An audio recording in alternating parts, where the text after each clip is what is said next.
Ito ay rated SPG. Striktong patnubay at gabay ng magulang ang kailangan. Maaaring may masiselang tema, lengguwahe, karahasan, sexual, horror o droga na hindi angkop sa mga bata.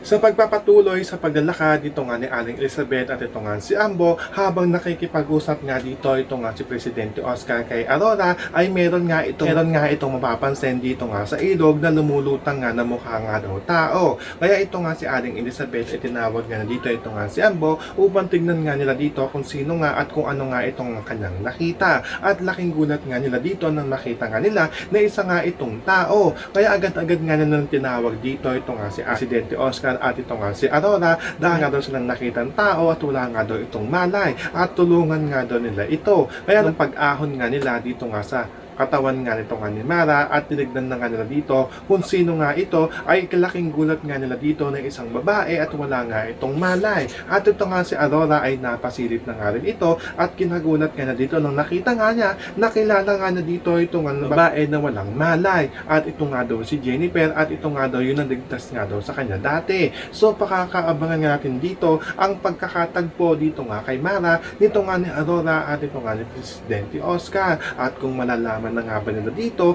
na kanilang nakita ay ito nga yung kanilang tunay na anak. Iyan ang ating mga pakakatutukan at pakakaabangan dito nga lang sa FPJ sa Probinsyano.